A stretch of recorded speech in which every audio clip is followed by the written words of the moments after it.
O, Dzień dobry Państwu. Akwarystyka potrafi być hobby niezwykle wdzięcznym, dającym nam na co dzień naprawdę sporo radości. Ale tak naprawdę jak wystartować? Jak rozpocząć tę przygodę? Jak zaaranżować swoje pierwsze małe domowe akwarium?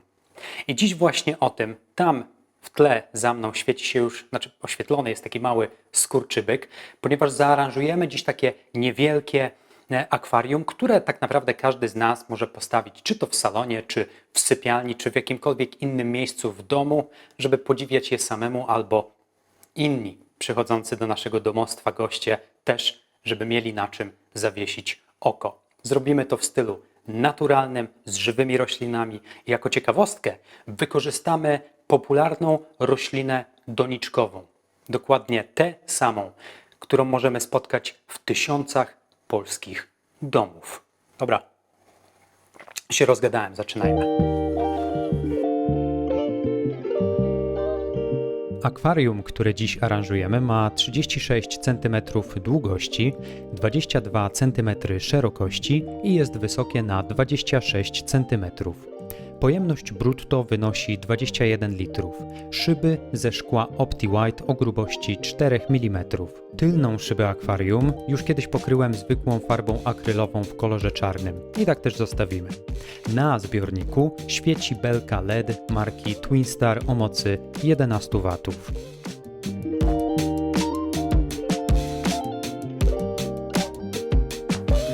Wybaczcie bałagan.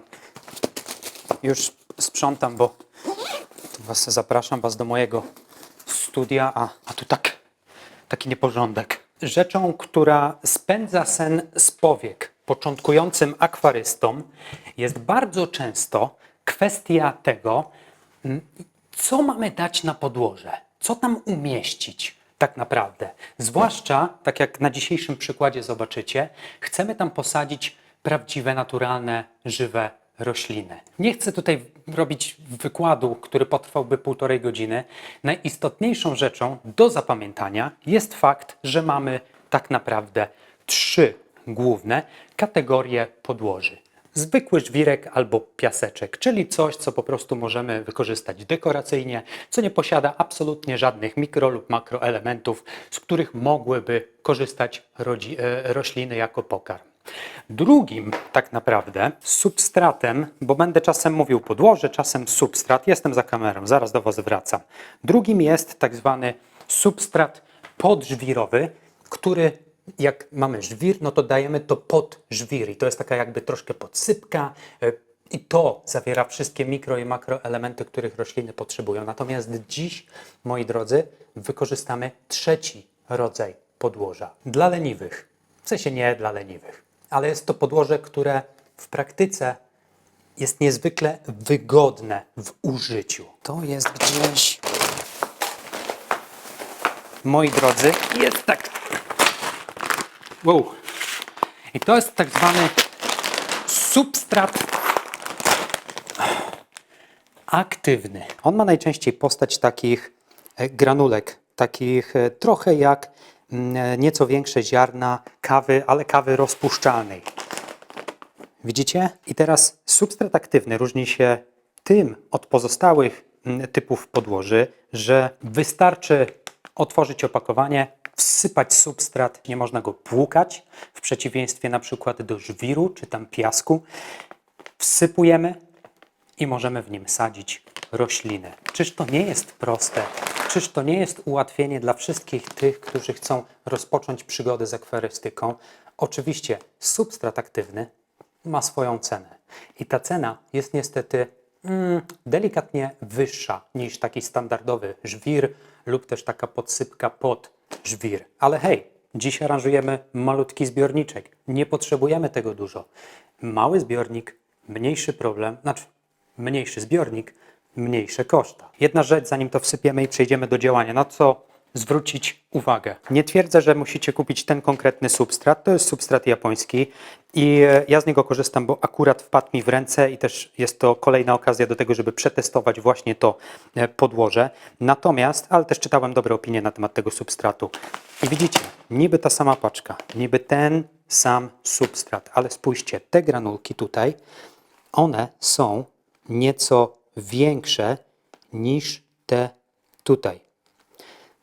Te tutaj są nieco mniejsze.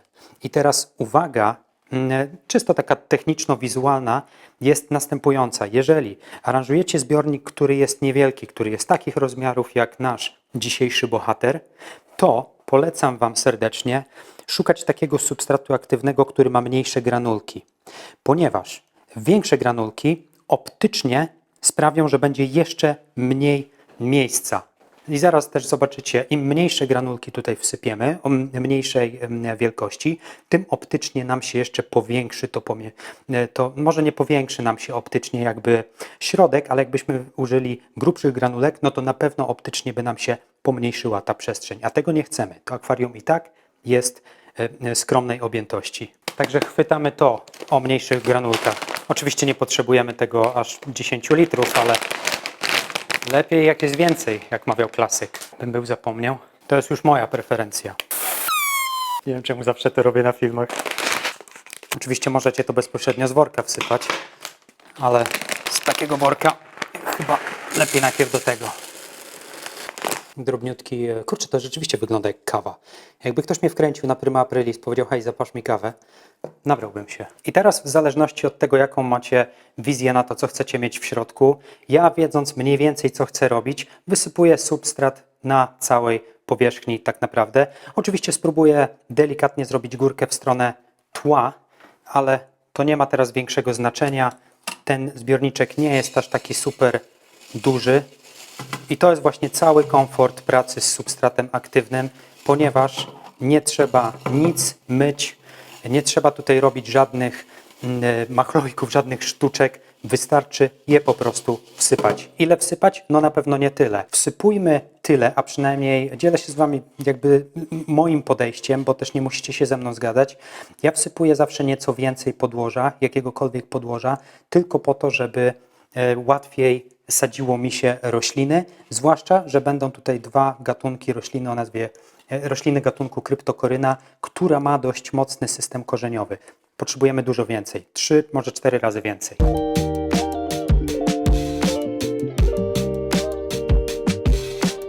Spójrzcie, jak ładnie nam się układa. Tył akwarium zazwyczaj wysypuje nieco wyżej, ponieważ wtedy wizualnie, jak od przodu akwarium na to spojrzycie, to sprawia wrażenie, że perspektywa jakby głębia jest nieco większa niż w rzeczywistości. Może nie o dużo za dużo, ale wystarczająco. I teraz nie musicie mieć żadnych profesjonalnych narzędzi. Ja mam tam taką packę, którą czasem wykorzystuję, ale po co? To jest malutkie akwarium, wystarczy delikatnie ręką po prostu ułożyć ten substrat tak, jak chcemy. Widzicie, jest dużo wyżej. I też w tylnej części akwarium będziemy sadzić roślinki, które bardziej się ukorzeniają.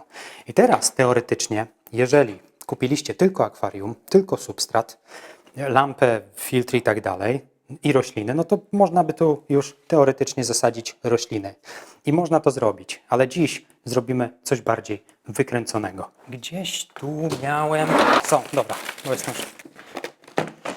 Drodzy, to jest kamień.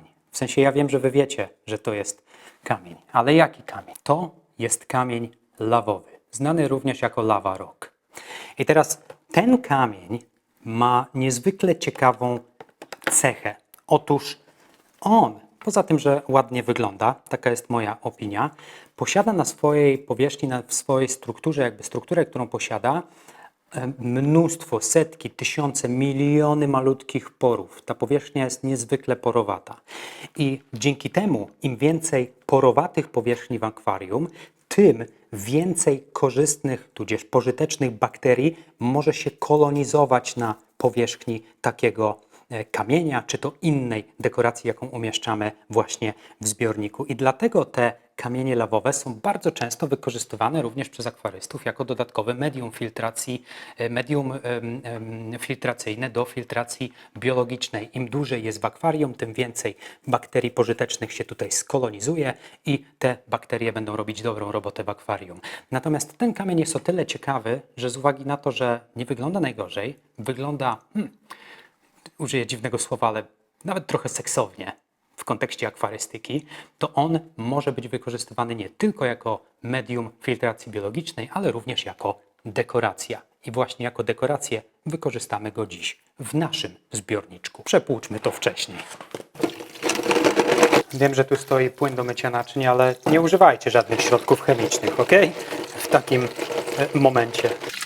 To, co chcę zrobić za pomocą tych kamieni, tak naprawdę wizję mam taką, że w tym miejscu, czyli po prawej stronie, będzie na pewno asymetrycznie, czyli tutaj lewa strona to będzie tak zwana negatywna przestrzeń, czyli przestrzeń pusta, po to, żeby jak najwięcej miejsca zostawić właśnie rybkom do pływania. Nie chcę tutaj zawalić całego tego wnętrza. Prawa strona będzie stroną dość kluczową, ponieważ to z tej strony umieszczę najpierw z kamieni tych właśnie lawowych jakieś takie gniazdo, żeby nieco podnieść tak naprawdę grunt. Po co? Po to, żebym albo na tych kamieniach, albo nie wiem, zaraz to sprawdzimy wspólnie, być może dorzucę jeszcze jakieś drewienko, jakiś korzeń.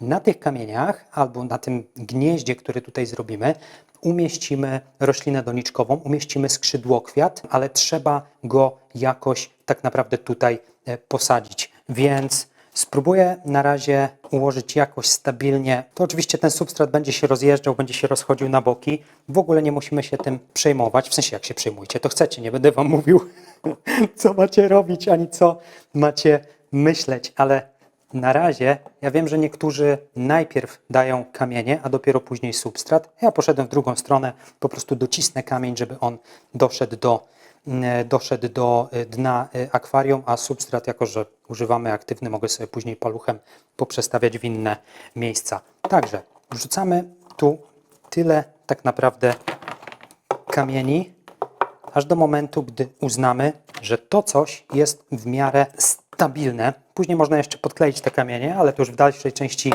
filmu zobaczycie. Raczej nie poleca się, żeby kamienie albo cokolwiek dotykało szyb akwarium, ale powiem wam, że ja tak często zmieniam aranżację, że zostawię to chyba matce naturze, jeżeli glony będą tutaj zachodzić. Mam nadzieję, że krewety się wtedy nimi zajmą. Jednego poświęcę, żeby dać go może po drugiej stronie akwarium, po to, żeby kamienie lawowe nie były tylko z jednej strony. Nie oceniajcie dnia przed zachodem słońca, to będzie całkowicie inaczej wyglądać, gdy skończymy. Dobra, poszukamy jednak drewienka albo jakiegoś korzenia. Najpierw spróbujemy zrobić konstrukcję, a dopiero później podkleimy to ewentualnie, żeby nam się nie wywaliło. Wziąłem takie. Nie wiem, czy nie będzie chyba trochę za duże do tego, co nie? Nie, za duże. Poszukam trochę mniejszego. Co byście powiedzieli, jakbyśmy zrobili po prostu taką konstrukcję, która pnie się w górę. Na razie zróbmy to metodą prób i błędów. Jak układam drewienko, to szukam punktów styku, czyli miejsc, gdzie będę mógł przykleić drewno do kamienia. Ten korzeń mi się podoba, bo on ma tutaj taki jakby koszyczek i tutaj mógłbym usadowić skrzydłokwiat, dlatego o niego powalczę. Ja od pewnego czasu, aranżując zbiorniki, próbuję kierować się zasadą mniej znaczy więcej, bo kilka razy zrobiłem więcej, a później tego żałowałem. Nie jestem pewien tego. Ten szkrab niby ok, ale coś mi z nim nie pasuje. Natomiast wyobrażam sobie, teraz jest bardzo ładna linia. To, że one się delikatnie różnią kolorystycznie, nie ma znaczenia, bo jak zalejemy to wodą, wszystko będzie ciemniejsze. Pod wodą zawsze wszystko jest ciemniejsze. Myślę, że gdybym tak to skleił, on mi trochę nie pasuje. Daj mi ten.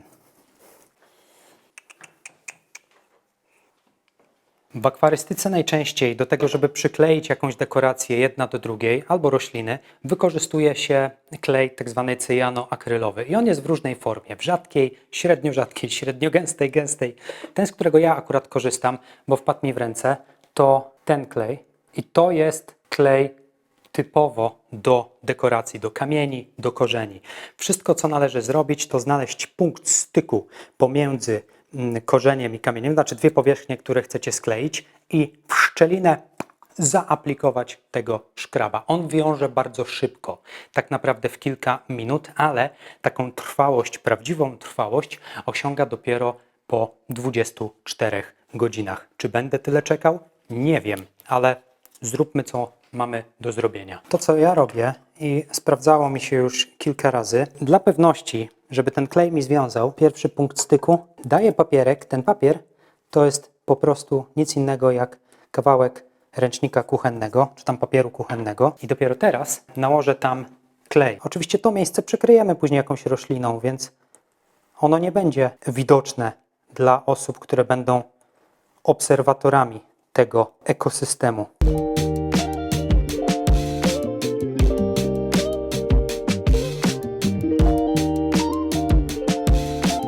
Ok, nie twierdzę, że to będzie trzymać. Zobaczymy.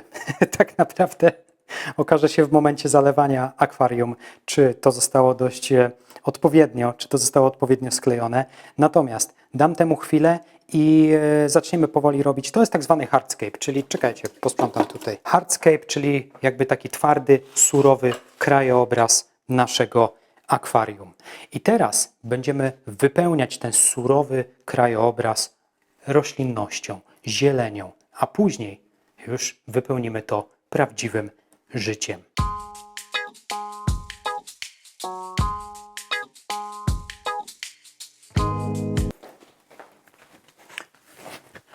Rośliny. Rośliny to zupełnie inny wątek, ale oczywiście nierozerwalnie związany z akwarystyką. Otóż, w największym skrócie, rośliny moglibyśmy tak nieco łopatologicznie, ale podzielić na rośliny w zależności od miejsca, w którym usadawiamy je w akwarium. Rośliny, które idą na pierwszy plan, czyli jakieś takie rośliny trawnikowe, malutkie, rośliny, które idą na drugi plan, czyli rośliny łodygowe, ale które nie rosną jakoś super wielkie, i rośliny na trzeci plan, które rosną, nie wiem, do pół metra, może nawet wyższe, w sensie dłuższe. I są też rośliny, które sadzimy w podłożu. Są rośliny, które mogą być zasadzone w podłożu, ale równie dobrze mogą sobie pływać luźno po akwarium i też nic im się nie stanie, będą rosły. I są rośliny, których nie sadzimy w podłożu, a które przyczepiamy, przymocowujemy do dekoracji.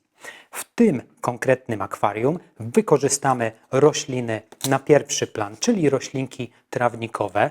Między innymi z roślin trawnikowych to mamy dwa rodzaje. Monte Carlo, moja ulubiona roślina trawnikowa, i druga to Sagittaria subulata, znana skądinąd również jako strzałka wodna. I to są rośliny, od których zaczniemy. Za chwilę przejdziemy do kolejnych. Jak kupujecie roślinki trawnikowe, to bardzo często przychodzą w takich oto niewielkich pojemniczkach.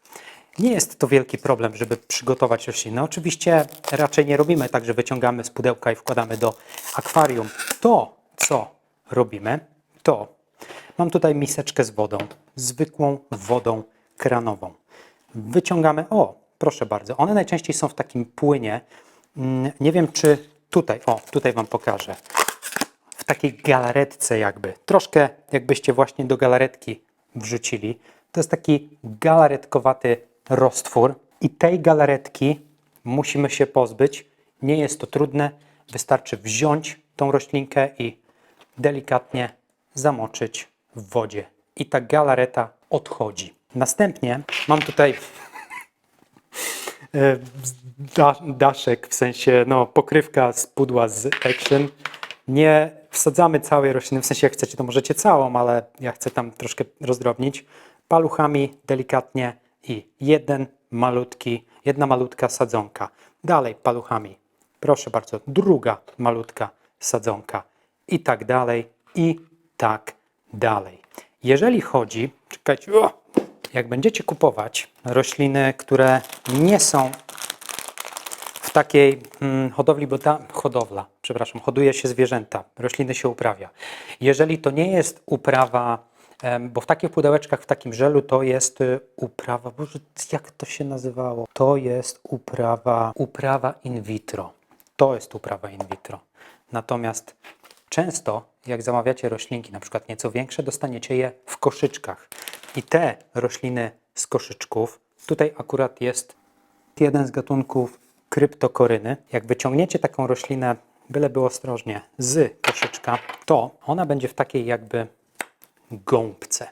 Nie wiem jak to nazwać. To jest chyba jakaś taka gąbka, coś takiego. To co należy zrobić, to bierzecie po prostu zwykły widelec kuchenny, rozdzieracie tą gąbeczkę i tutaj widzicie te korzenie, one są w tej gąbce. Wyciągacie paluchami tyle tej gąbki, ile możecie, a resztę, to co zostanie, to delikatnie po prostu widelcem. Ta roślinka dorasta nawet 15, 20, może 25 centymetrów.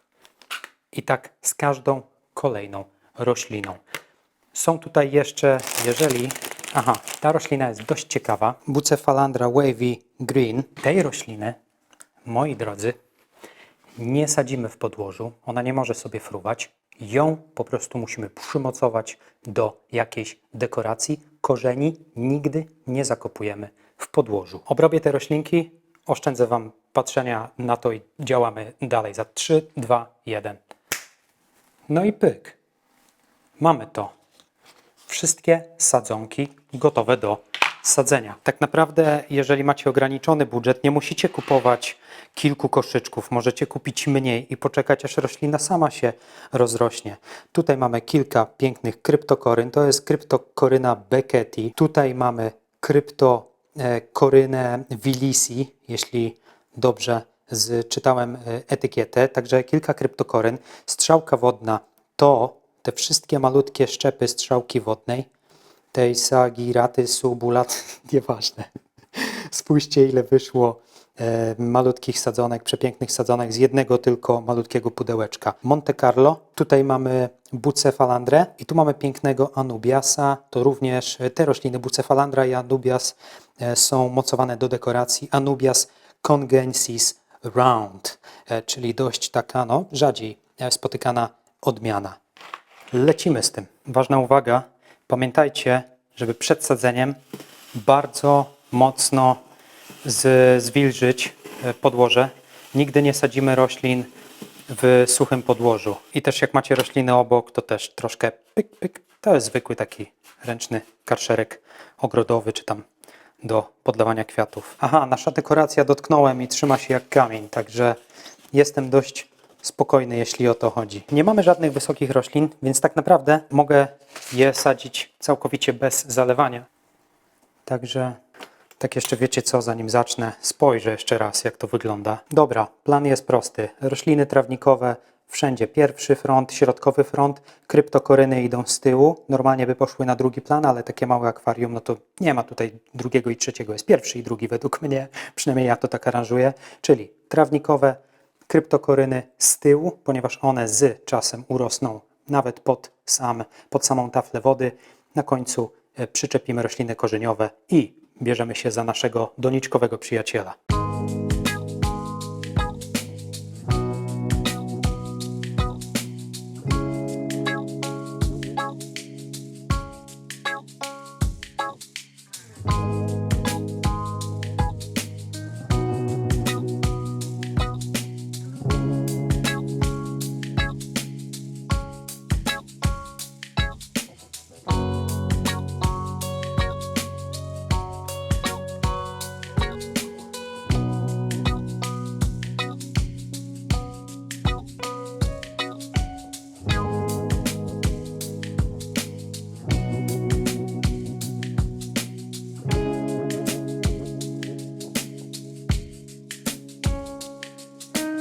Okej, chwilami była to nierówna walka, ale myślę, że jesteśmy na prowadzeniu.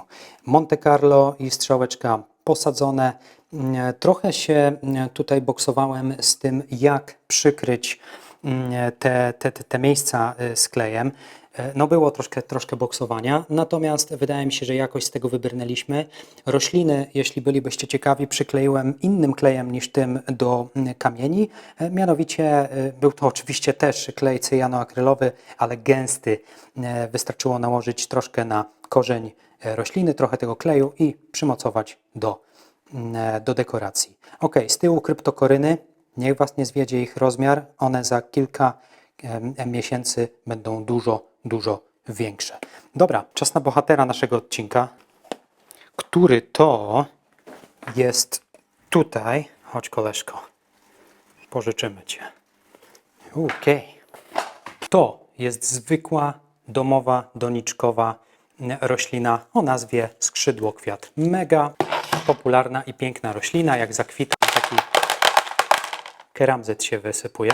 I ja uprawiam rośliny metodą hydroponiczną, czyli dodaję je do akwarium w takich najczęściej koszyczkach.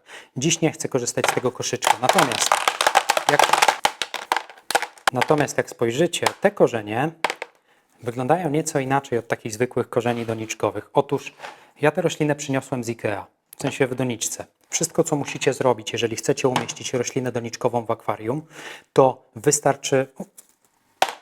wystarczy wyciągnąć z donicy, wysypać ziemię, pójść pod prysznic i pod mocnym ciśnieniem pozbyć się jak najwięcej tej ziemi ogrodowej, która jest na korzeniach. Część korzeni można podciąć i po prostu pakujecie to do akwarium. Oczywiście część z tych korzeni przegnije, ale zobaczycie, że w niedługim czasie roślina zacznie wypuszczać nieco inaczej wyglądające korzenie. Ja nazywam te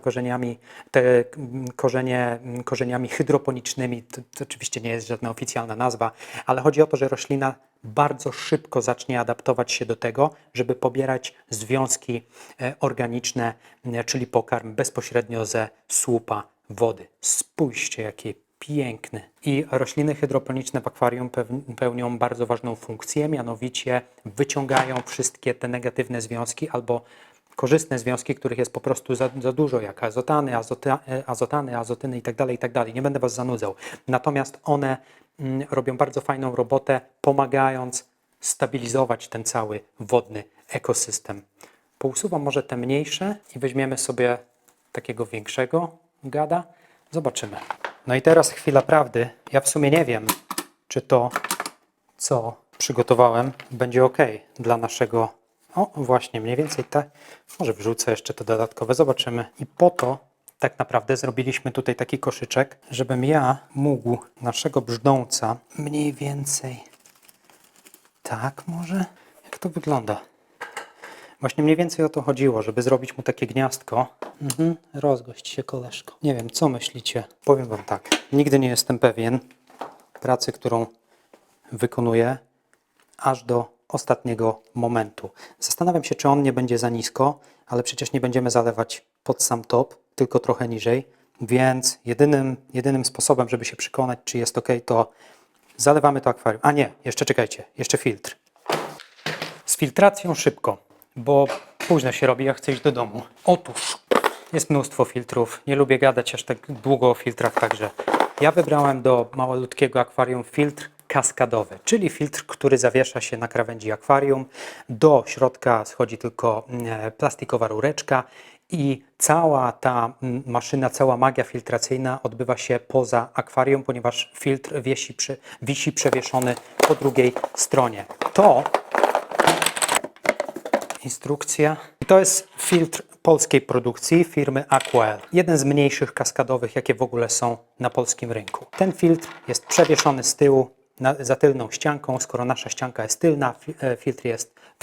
Co ja powiedziałem? Skoro nasza ścianka jest czarna, to nie będzie go praktycznie w ogóle widać, w sensie tylna szyba. I teraz jedyna rzecz, dobra? Bo nie wszyscy o tym mówią. Jak kupujecie taki filtr i widzicie coś takiego, możecie to wyrzucić, bo to jakiejś poważnej filtracji Wam nie zrobi. Motyw jest taki, tylko to złożę. Woda zaciągana jest tędy, wchodzi do głównej machiny filtrującej i wychodzi sobie w formie wodospadu z powrotem do akwarium. To, co ja robię, na tę część polecam Wam założyć, czyli to, co zaciąga wodę. Po pierwsze, żeby malutkie krewetki tutaj Wam nie wpadły w te szczeliny, zakładam po prostu taką gąbeczkę. I to, powiedzielibyśmy fachowo, może działać jak tak zwany niewielki, bo niewielki, ale tak zwany prefiltr, czyli woda już jest mechanicznie, a z czasem także biologicznie filtrowana, zanim jeszcze trafi do głównej komory filtracyjnej. A co w takim razie, skoro tutaj nam jakieś brudy pozbiera wstępne, co do głównej komory filtracyjnej, skoro wyrzuciliśmy przed chwilą zwykła siateczka na media filtracyjne i jako, że ta komora nie jest jakoś super duża, to mogą być inne media filtracyjne, jakie znajdziecie, natomiast polecam, żeby nie były dużych rozmiarów. Ja mam takie z Invitala. Na czym polega filtracja biologiczna? Na tym, że na tych malutkich kuleczkach, jako że one są super porowate, mówiłem o tym przy okazji kamieni lawowych, będą osadzać się pożyteczne bakterie. Więc malutka ta, kurczę, i napełniamy sobie taką siateczkę. Przepłukać to za dużo trochę. Mamy prefiltr mały, mamy media filtracyjne gotowe. Filtr umieszczę tutaj po tej stronie. Stabilny, stabilny. Oczywiście pamiętajcie, że nie włączamy takich filtrów bez zalewania. Są takie filtry kaskadowe, które nie potrzebują być zalane wcześniej, ale no dobra. Skumacie. Nigdy nie daję tej górnej pokrywy, ponieważ dźwięk rezonuje i te małe filtry robią się cholernie głośne. Może to nie wygląda świetnie, ale ma dużo lepszą kulturę pracy. Zalewajmy naszego George'a.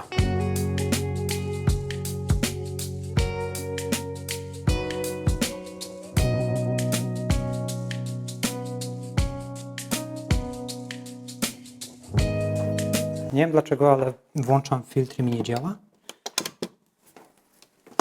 Co jest? Jest zalany. Odpowietrzyć. Teraz chyba poszedł. Okej. Ale daje.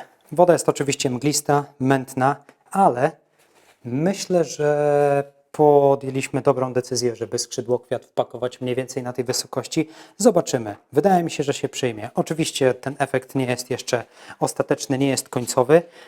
To tyle na teraz. Tak naprawdę to, co mam w nawyku, a raczej to, czego nie robię, to nie sprzątam tych resztek roślin. Chodzi o to, żeby resztki roślin, jakieś gnijące liście zaczęły się rozkładać właśnie w tej wodzie, po to, żeby namnażały się tutaj pożyteczne bakterie, których obecnie tutaj nie ma. A skoro o bakteriach wspomniałem, jedyna rzecz na początku, w sumie dwie rzeczy, które robię na początku po zaaranżowaniu zbiornika. Pierwsza rzecz jest taka, że trochę pomagam temu ekosystemowi i przyspieszam te tak zwane dojrzewanie, czyli czas, gdy czekamy, aż namnożą się korzystne bakterie. Ja korzystam akurat z tych korzystnych bakterii. Nie mówię, że to muszą być te, pewnie możecie kupić jakiekolwiek inne, natomiast dzięki temu nie muszę czekać długich tygodni, aż dojrzeje zbiornik. Mogę to nieco przyspieszyć. Także korzystne bakterie to jest jedna rzecz, której dodaję. I ostatnio, zwłaszcza dla zbiorników, gdzie są rośliny na korzeniach, no bo pozostałe rośliny pobierają wszystkie te związki, których potrzebują z podłoża, ale rośliny na korzeniach czy tam na dekoracjach nie mają takiej możliwości. One pobierają związki ze słupa wody, a w słupie wody w świeżo zalanym zbiorniku nie ma takich związków, więc ostatnio zacząłem też wrzucać Ferox. To jest po prostu nawóz kompleksowy, nawóz dla roślin wodnych i też nie doradzę Wam, jaki nawóz powinniście wybrać. Ja testuję, sprawdzam sobie różne, mam kilka ulubionych, między innymi ten, więc dodaję trochę tego nawozu. Oczywiście czytajcie etykiety, to nie jest tak, że ja daję nie czytając etykiety, przeczytałem ją przed tym, zanim nacisnąłem przycisk nagrywania. Natomiast czytajcie etykiety. Do zobaczenia za kilka dni, zobaczymy, jak będzie zachowywał się ten zbiornik. Ja się pewnie pobawię z tym filtrem, bo coś mi tu burczy ogólnie. Widzimy się za kilka dni, za 3, 2, 1. Bęk. Jesteśmy. 1,5 tygodnia? 2. Cóż tu się wydarzyło? Kto widział mój poprzedni film, ten już wie, że pozostała część mojej nano galerii już tu jest. W sensie tutaj w moim studio to są zbiorniki, które przyniosłem ode mnie z domu, z salonu. Ale dobra, my tu gadu, a tu jest nasz bohater. Darek, światło, Darek. Oh yeah, dzień dobry. A, jeszcze taki bajerek zamontowałem, czekajcie. Ciemno. No może nie jest to jakoś widowiskowa lampa, ale przynajmniej tymczasowo, bo nie mam, tutaj jest ściana regipsowa, więc nie za bardzo mam jak zaczepić jakąś porządniejszą lampę, ale coś jeszcze pokminie. Natomiast chciałem mieć takie klimatyczne, domowe światło opadające subtelnie właśnie na skrzydłokwiat i pozostałą część jakby naszej instalacji. Jeśli zaraz po założeniu zostawicie akwarium na 1,5 do 2 tygodni, oczywiście to, co zastaniecie na drugi dzień, to jest zupełnie inna liga, jeżeli mówimy o tym, co będzie widać po tygodniu czy po 2 tygodniach. Na drugi dzień była tutaj bardzo mleczna ta woda, prawdopodobnie dlatego, że wszystkie te związki organiczne z podłoża zaczęły się wydobywać do słupa wody, plus dodatkowo, gdy bardzo szybko namnażają się właśnie pożyteczne bakterie, to również może powodować właśnie powstawanie takiej mgiełki. Nie ma tutaj spektakularnej zmiany. Nie oczekujmy, że w takim małym zbiorniczku, gdzie nie ma CO2, nagle rośliny poszybują pod sam dach, ale jak patrzę teraz na te aranżacje, mniej więcej tak, od frontu, z tej perspektywy, z której wy teraz na to patrzycie. Naprawdę mi się to podoba. Mogę sobie tylko wyobrazić, jak będzie wyglądać zbiornik za kilka miesięcy, gdy te wszystkie kryptokoryny tam z tyłu, one też zaczną rosnąć, urosną do kilkunastu centymetrów, być może zasłonią później nawet tą gąbkę. Coś, czego nie filmowałem, ale się wydarzyło i warto, żebyście o tym wiedzieli, to drewno, tutaj widzimy w sumie końcóweczkę takiej jakby pleśni, to jest absolutnie normalna rzecz. Jeżeli umieścicie świeże drewienko, świeży korzeń w akwarium, no to niektóre typy tych korzeni, bo zauważyłem, że nie wszystkie, one będą puszczać taką białą, obślizgłą, taką nieprzyjemnie wyglądającą maź. Nie ma się czym przejmować. Jak widzicie, niecałe 2 tygodnie, ani śladu po tej białej zawiesinie. Natomiast jeżeli chodzi o rośliny trawnikowe, tutaj bez zmian powolutku zaczęły się ukorzeniać. Kolorystycznie też wciąż, tak jak patrzyłem na ten zbiornik, no to jednak nie chciałem tutaj wiele zmieniać. Zanim wpuścimy tutaj skromną obsadę krewetek, ostatnio przyjąłem sobie taką zasadę, że rybki, nawet te najmniejsze, wpuszczam do zbiorników od 30 litrów objętości w górę. Ale hej, takie coś? Taka instalacja z przepięknym skrzydłokwiatem, gdzie będzie gromadka wspaniałych krewetek. Jedna rzecz natomiast nie daje mi spokoju. Jeżeli byliście uważni, to być może spostrzegliście, że tam, pod tym korzeniem, widzicie, tam jest ukryty, tak powiedziałem, jakby coś się tam chowało. Generalnie został ślad po ręczniczku papierowym, w sumie to kawałek ręcznika papierowego, którym kleiłem instalację i on mi nie daje spokoju. Oczywiście jak spojrzę z tej perspektywy, wszystko jest ok, ale wiedząc, że on jest odsłonięty, mimochodem zerkam na niego i po prostu, tak, patrzę i widzę. I ja z tego całego kadru, ja widzę tylko i wyłącznie tamto białe coś. Więc pomyślałem, że zasłonię ten malutki fragment ręcznika papierowego.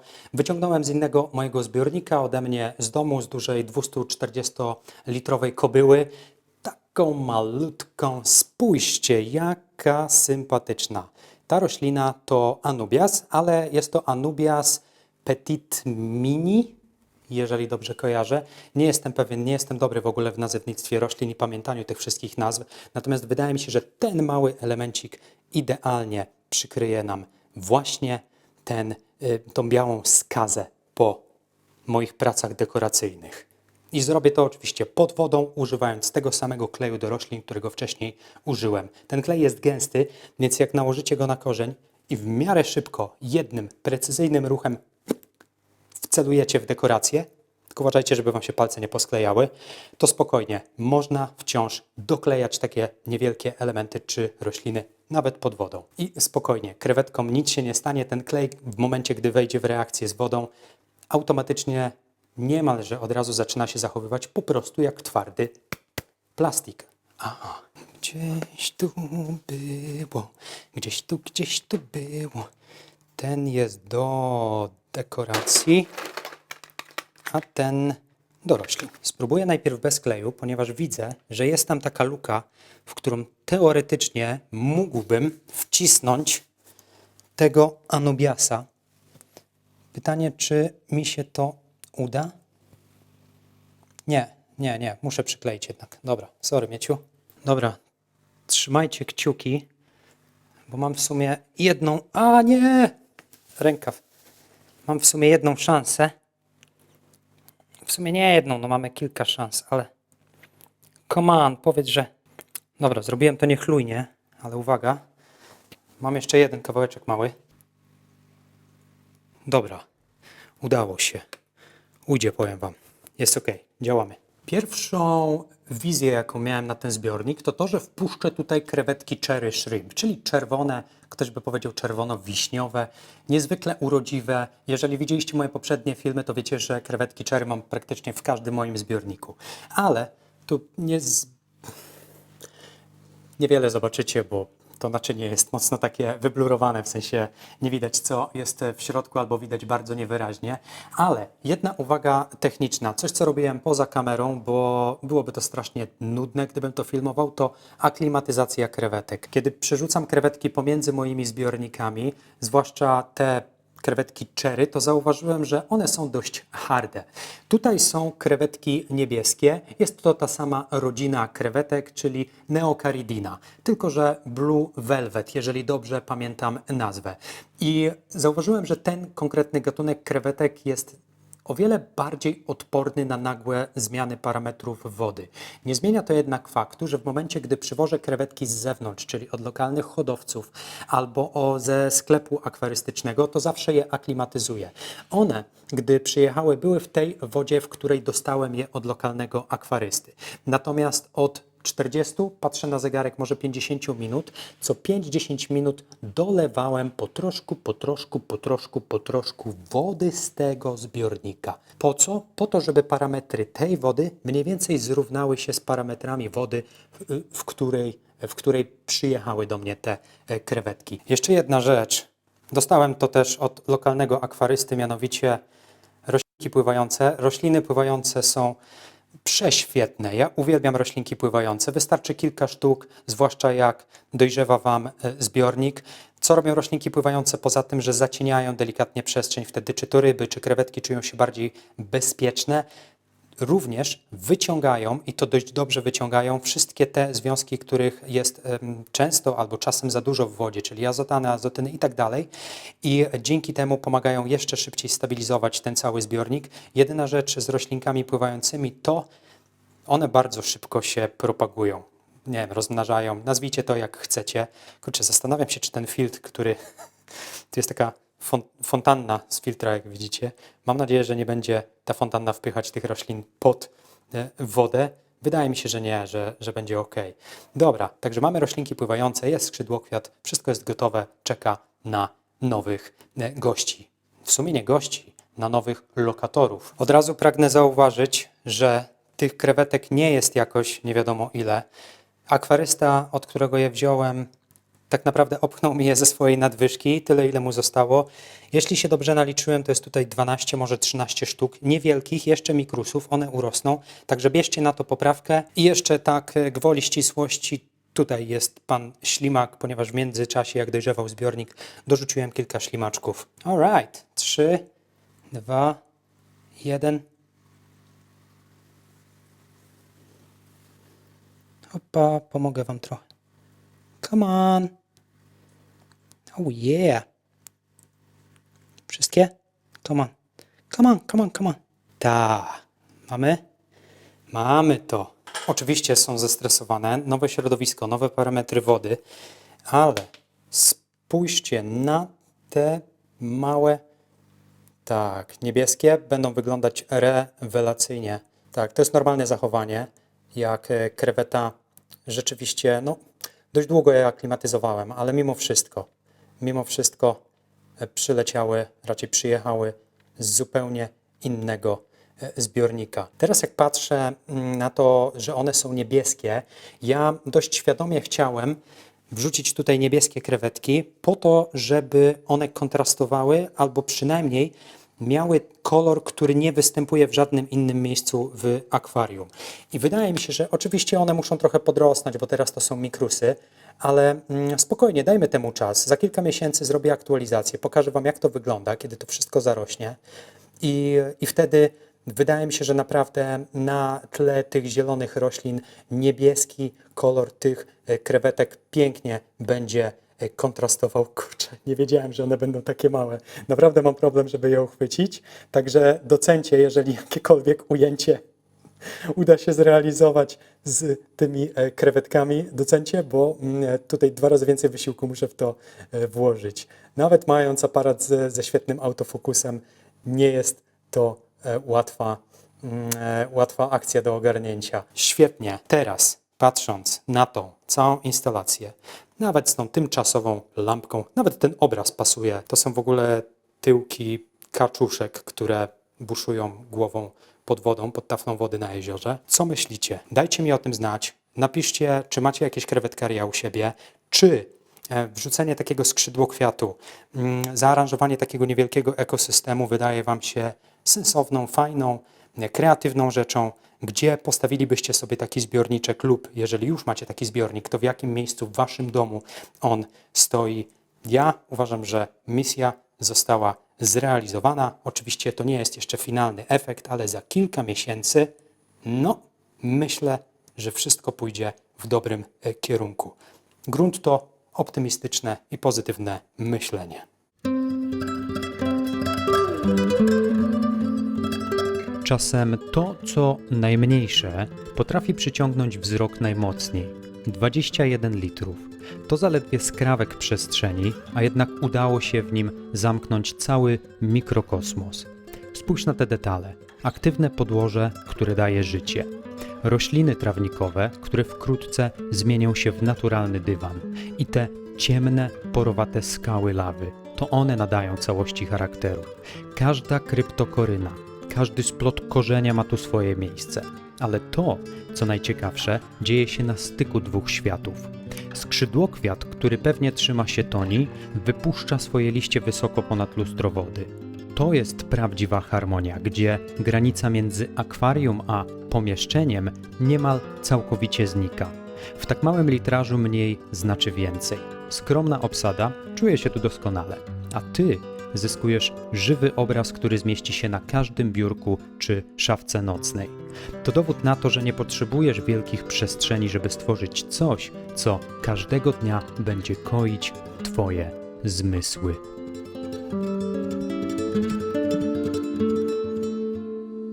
Jeśli wciąż tu jesteście, to serdecznie dziękuję za obejrzenie, za każdą, nawet najmniejszą aktywność pod tym filmem, jakiś like, sub, dzwonek, komentarz, wszystko, absolutnie wszystko, co może pomóc algorytmom puścić ten film do kolejnych osób, być może jeszcze nie interesujących się akwarystyką, ale od czego my tu jesteśmy, żeby zarażać pozostałych, tych jeszcze nieświadomych tego, jak fajnym hobby jest akwarystyka, żeby zarażać ich do stawiania i aranżowania własnych zbiorników. Działamy dalej, nie zwalniamy. Wspólnie, mam nadzieję, rozkręcimy w końcu ten polski akwarystyczny YouTube. Ja to zrobię, mam do tego motywację i zrobię to z Waszą i być może Bożą pomocą. Zobaczymy, z Waszą pomocą w szczególności.